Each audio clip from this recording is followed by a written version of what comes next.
He just hangs around the house. That's why he's going for a swim." Before there were velvet ropes, before there were souvenir shops and tour buses parked outside Graceland, there was just a house with people inside, breathing, sometimes quiet, sometimes shaking with the sound of footsteps at midnight. And inside that house was a woman that no one thought was important. She wasn't family. She wasn't part of the entourage, but she was there every night, every morning, cleaning up the ashes, folding the secrets, watching the most famous man in the world emerge from behind closed doors. Her name was Nancy Rooks, and for nearly a decade, she stood in the shadows of the most legendary mansion in America. She knew what Elvis ate when no one was watching. She knew who came late, who left early, and what the king really looked like without the lights and cameras. For 40 years, she didn't say a word until near the end of her life. Finally, she did, and what she revealed not only shed light on the legend, it hinted at something even more scandalous. Perhaps Elvis Presley did not die the way we think. And perhaps he's not done yet, a stranger at the gates of Graceland. It all started with a phone call. Nothing fancy, just a routine request from a staffing agency. A sick housekeeper. They needed someone to work at a house on Elvis Presley Boulevard. Nancy Rooks, who had no idea what she was stepping into, took the job. A week, maybe 2, until that other girl came back. That's what they told her, but Graceland was unlike any other house. Not in the scent, not in the rhythm, not in the way time seemed to bend behind its walls. Nancy walked in with the intention of cleaning up. Instead, she stepped into a world where reality was warped around the fame of a man, and where silence was currency. Vernon Presley, Elvis's father, saw something in her right away. Not just her diligence, but her steadiness. There was no bustling noise, no gossip behind closed doors. Nancy remained calm. Still, she was the kind of woman who could blend into the wallpaper and hear everything without saying a word. Vernon asked her to stay. What started as a short-term favor quietly extended over 10 years. 10 years inside one of the most legendary homes in American history. She was hired not because of the people she knew. She wasn't a member of the Memphis Mafia. She didn't wear sequins or take photos. But before long, she was making midnight snacks for Elvis, changing his sheets and washing the stains from his shirts before the press could see them. Officially, she was a housekeeper. Unofficially, she had become someone entirely different. And Elvis is also watching her. It's not just about helping, but also being someone different from the rest. She didn't ask for an autograph. She didn't request any help at all. She showed up. She stayed late. And more than anything, she never asked questions, but behind those quiet eyes, Nancy noticed everything, and Elvis might have known that. Midnight meals and soft hymns. Most people saw Elvis as a whirlwind, a dazzling spectacle, a man who filled every room with noise, charm, and the weight of thousands of expectations. But Nancy saw a version that no fan could understand. A barefooted man wandering into the kitchen at midnight, hair tousled, robe hanging loosely, rubbing his eyes like a boy who hadn't slept in days. Sometimes he wanted fried pickles, other times he craved a peanut butter and banana sandwich. On other nights, he would gently ask, "Is there any peach pie?" And then there were hymns, not for performance, unlike the gospel records that fans loved. Those were quiet, half-hearted moments. At the kitchen table, just him, Nancy, and Grandma Minnie. No stage lights, no microphone, just 3 voices rising with the old church melodies into the still air, while the others in the house slept as if the outside world didn't exist. Nancy didn't just serve him food. She listened, she observed, and soon she realized something was happening beneath the surface. There were nights when his eyes didn't match his voice, when his laughter sounded too forced, when he stared at the refrigerator as if he had forgotten what hunger felt like. She noticed how he hesitated, as if he didn't want to be alone, but couldn't say it. And in those quiet moments, Nancy saw something that would stay with her for the rest of her life. Elvis didn't always try to be Elvis. Sometimes he just wanted to disappear and become someone completely different. The bathroom door remained closed. As the years went by within the heavy walls of Graceland, there was one door that began to mean more than any other. The upstairs bathroom. On paper, it was just a room. But for Elvis, it became something entirely different. A refuge, a shelter, the only place where the whole world, managers, girlfriends, hangers-on, even family, couldn't reach him. No one was allowed to knock. No one dared to. Not even Nancy, the one Elvis trusted most, would approach that door unless it was an emergency, a matter of life or death. And even then, she hesitated because the bathroom was no longer just a place for hygiene. It was a place to disappear. At first, just for a few minutes, then for hours. Those quiet moments when Elvis wasn't around, didn't answer, didn't move. The staff would walk by, pretending everything was normal. But Nancy knew better.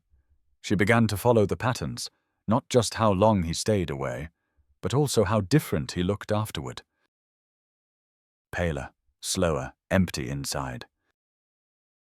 Something was happening behind that door. Something not related to fame, but to escape. No longer trying to hide from the cameras. There was something darker. Something was coming close.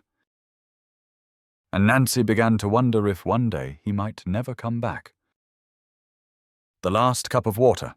It was early morning on August 16th, 1977. A day that would replay in headlines and documentaries for decades. But at that moment, inside the quiet kitchen of Graceland, everything felt normal. Elvis had just come back from playing basketball at midnight, his face flushed, drenched in sweat, still panting but smiling. A scene after the game that Nancy had witnessed countless times. She reached for the pan. "Would you like something to eat, Mr. Elvis?" she asked, just like she always did. But this time was different.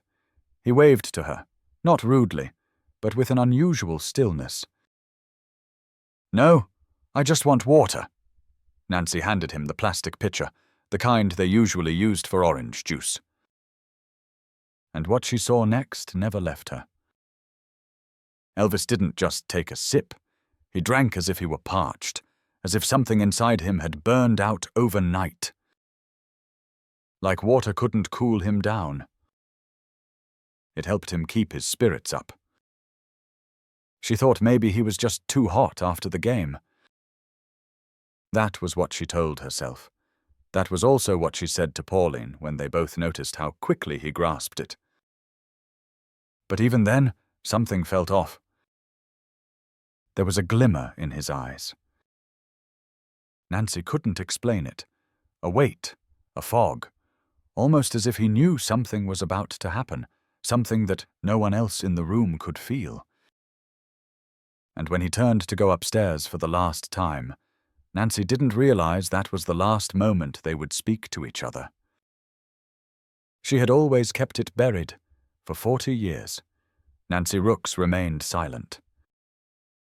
While others turned their memories into books, interviews, special television shows, some making a fortune from their time at Graceland, Nancy quietly watched from the sidelines. She never sold out, never criticized, never revealed secrets. People thought it was loyalty. Some thought it was fear. But those who knew her well said there was something else, something harder to explain.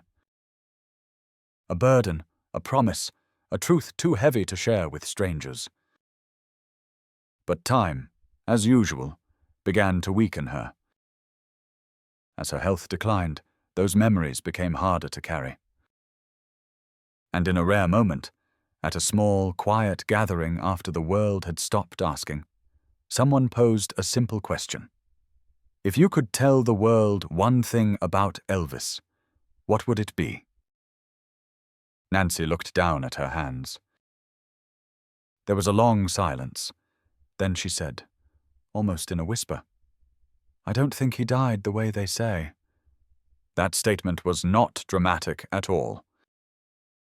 This news didn't grab attention, but the whole room went completely silent because it didn't sound like a theory or a rumor, or even regret. It felt like something deeper, sadder, something that had been hidden beneath the surface all those years and was finally starting to rise. The Elvis books hidden upstairs. When Nancy finally began to speak, really speak, her voice was neither bitter nor angry.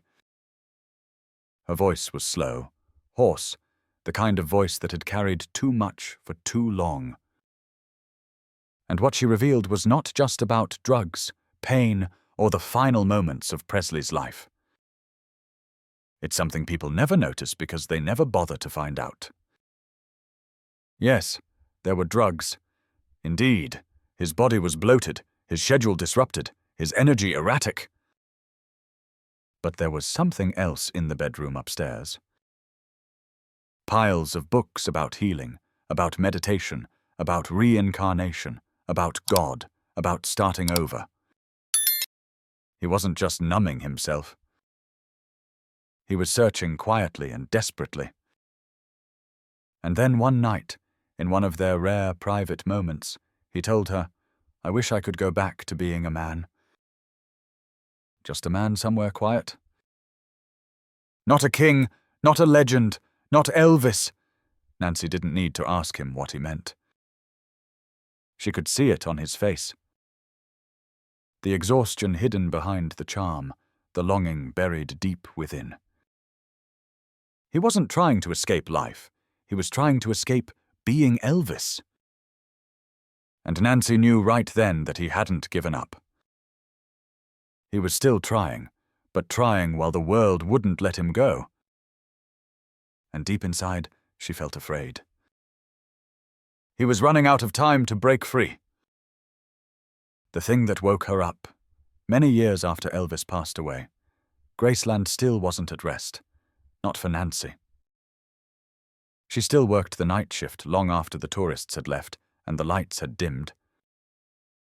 Alone in the vast hallways, dusting the display cases of jumpsuits and gold records, she began to notice many things: the flickering lights, the air changing, the gentle buzzing of something watching. She never spoke of it as if it were a ghost story. That wasn't her style. With Nancy, it felt like someone was watching her. It was a presence you couldn't see, but you could feel it, especially in the trophy room, where Elvis's suit stood still in time. One night, exhausted, she lay down next to the display case, just for a moment, just to rest. The room remained quiet until it wasn't quiet anymore. Something shook her leg, strong and intentional. She sat up suddenly, her heart racing, looking around. No one, she didn't scream. She didn't run. She just smiled as if it all made perfect sense. Mr. Elvis, she said loudly. I know what you did. You did that to wake me up. And somehow, she wasn't scared because she knew he was still there. Still pacing the hallway, still keeping an eye on what belonged to him. But the question that haunted her every night after was whether he was just watching or trying to say a final truth that no one else dared to hear. The whisper changed everything. Just a few months before he passed away, Nancy sat down for one last chat. Not for the film crew. No cameras, no lights, just a small tape recorder, a friend, and her steady breathing between the words. She didn't cry. She didn't build it up. She simply spoke the truth as she had carried it all these years. They said he overdosed. She said, "But I think he was exhausted, not just physically, but mentally too." She paused for a long time, as if considering whether to continue. That morning, he wasn't reckless. He wasn't high. He just wanted to sleep. But then a story she had never told before came forth. Something so small, so quiet, might have gone unnoticed if not for its weight. A few days before he passed, Elvis looked at her with tired eyes and asked, "Do you think people can start over?" Nancy agreed. She remembered smiling, thinking it was just a passing thought. And then he smiled back, "Maybe I will." Not like a joke, not like a dream, but like a plan. Nancy didn't push him. Maybe she should have. Maybe she didn't want to know. But even decades later, that moment still haunted her like too big a secret to keep and too dangerous to speak. Because if Elvis Presley truly meant it, then perhaps he never intended to die. The ghost in the kitchen. Even now, after both Nancy and Elvis have passed, the house still holds many secrets. Some say you can feel him there in the quiet between tours when the velvet ropes sway gently or when the lights flicker for no reason. Nancy used to say he loved that house. "He loves us. I don't think he really wanted to leave." And maybe in some way he didn't. But if Elvis truly intended to give everything up and start fresh, what stopped him? And what would the world have been like if he had lived long enough to walk out that door? If this story touches your heart, please hit the like button, subscribe to hear more untold legends, and watch the next video on your screen. You won't believe what we discover next.